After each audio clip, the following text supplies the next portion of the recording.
Hey guys, on today's episode we're going to show you how to bleed and adjust the clutch on a Classic Mini.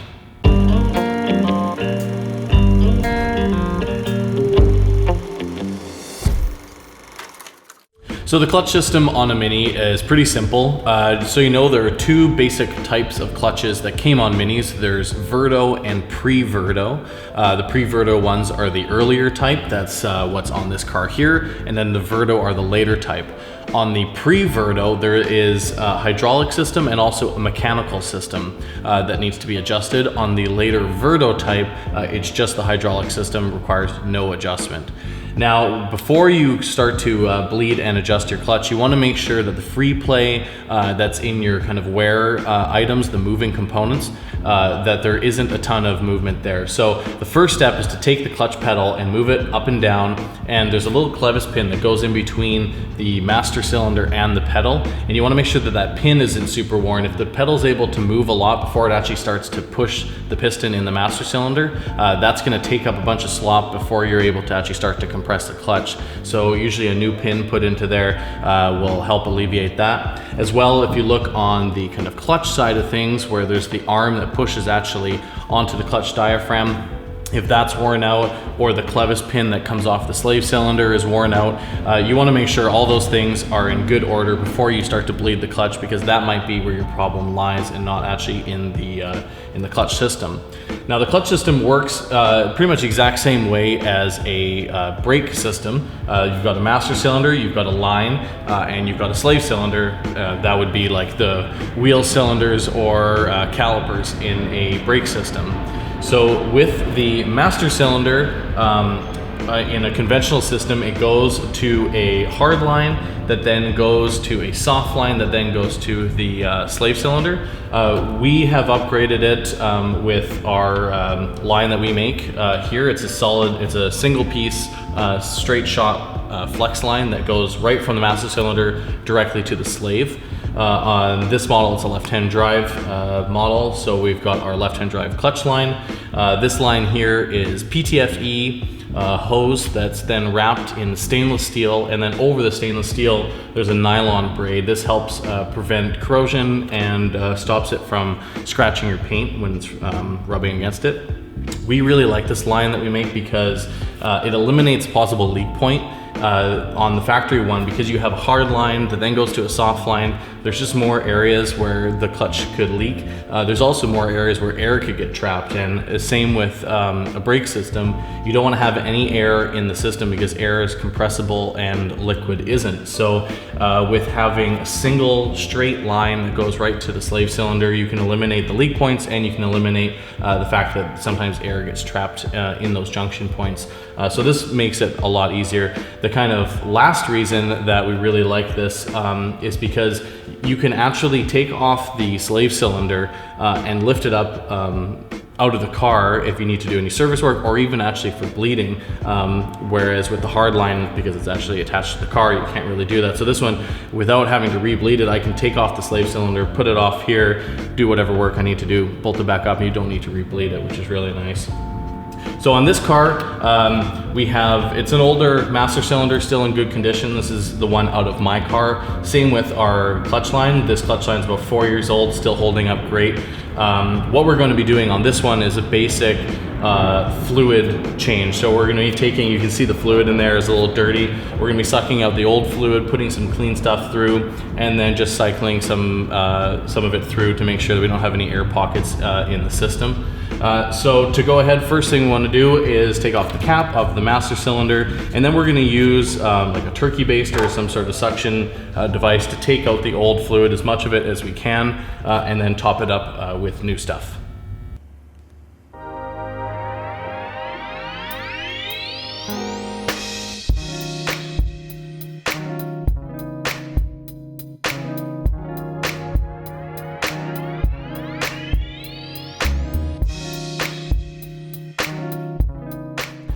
Okay, so we're going to be using the same bleeder tool that we use for the brakes. If you want to check this tool out in more detail, make sure to check the description below, because we'll have a link to our brake bleeding video there. The technique we're going to be using for this one is exactly the same as the brake bleeding video, so I won't go over that again. But essentially I've got the wrench hooked up, gonna hook up my brake bleeding tool over top of the bleed nipple down here. And I'll put this down here. And then with the friend in the car, I'm gonna open this up. He's gonna push the pedal down. I'm gonna close it. He's gonna lift the pedal up, and we're gonna repeat and cycle fluid through the system. Down. Closed. Down. Closed. Down. 12 seconds later. Close.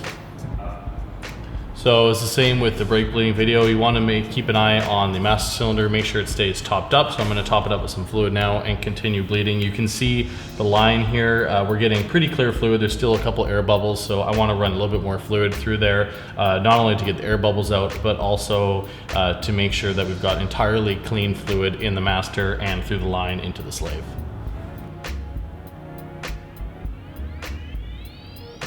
Open, closed, open, closed, open, closed. Okay, that's good.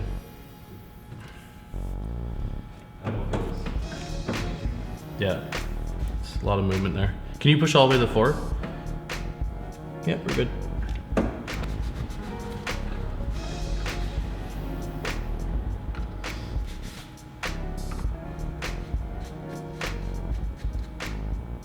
So now that the hydraulic system is bled, we can move on to the mechanical system. Now, if you have a Verto style clutch, you're done. There's no mechanical adjustment besides replacing wear items.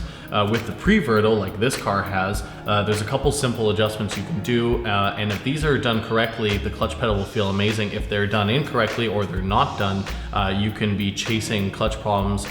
We've had quite a few times people come to the shop where the clutch is just not disengaging when they push the pedal. It engages super low down, and quite often it's just a couple of spins of a wrench to get that adjustment properly. So make sure to pay attention with this, because if you have a pre-verto clutch, this is a really important part of the clutch bleeding process. Okay, so looking down at the top of the pre-verto clutch system here, you see we've got the slave cylinder mounted right on top. On top of the slave cylinder is a spring. Before we can do the adjustment, we need to remove this spring. So what I like to use is a pair of long needle nose pliers, and I just grab the end of the spring here and pull it off the little retainer that's attached to the bleed nipple there. So with that removed, put that out of the way. And now we can start to do the adjustment. So what we're going to do and how we're going to be adjusting it is using the little bolt that goes right down here, two little 7/16. There's a lock nut here and then the bolt right here. What we need to do is first loosen off this lock nut. So you're going to use 2 wrenches. And you're going to grab the top one here. And then this one here, you're going to just loosen it off like that. And then what we're going to do is we're going to take this arm that goes up here and you're going to pull it towards yourself, pull it away. If I back this screw here in, you can see the movement. So that's in, we pull it, see the movement there? So what we're gonna be doing is we're gonna pull it all the way out as hard as you can this way. That's gonna take out the slop. And then we're going to back this one out until it just touches this, with this being pulled out. So we're pulling it out there, we're backing it out until it's just touching. There, that's touching with it being pulled out as much as possible. And then what I do is I just turn it in by one flat of the head there. So pull it, turn it like that. And that's your adjustment. So now, keeping the bolt here steady, we're gonna tighten up this lock nut.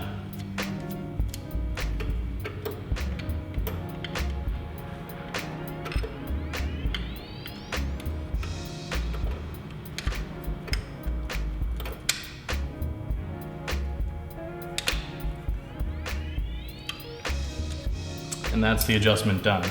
If this is in too far, the clutch play will be really, really sloppy, and the engagement will be really low down, right near the floor.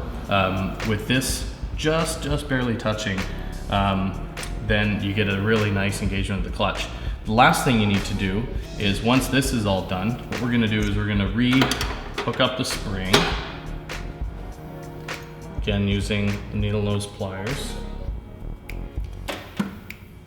And I tend to just hold this little one here over the corner. That's backed up. And then with someone in the car, we're gonna get them to push the pedal all the way to the floor, and we're gonna watch this spacing right here. This is the overthrow stopper, and its point is that if for some reason the return valve on this or the master cylinder gets stuck and it starts to, instead of releasing pressure when you come off the pedal, it just keeps building it. This prevents the arm from going out so far that it actually will push the pressure plate against the flywheel. So it's just a safety measure. So what we need to do is we just need to make sure that under normal operation, this does not touch the case, because if it does, this will come in contact with the case and you'll actually break the case or not have enough movement to be disengaging the clutch.